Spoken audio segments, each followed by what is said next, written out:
bozorga kirishda Allohning panohini so'rab kirish kerak.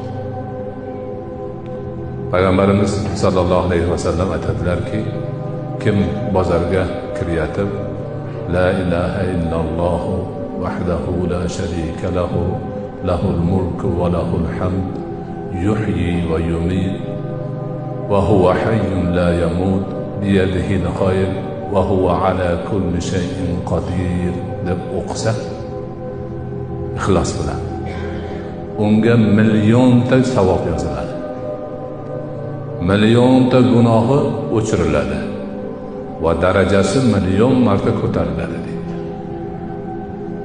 Boshqa bir rivoyatda unga jannatdan uy quriladi deydilar.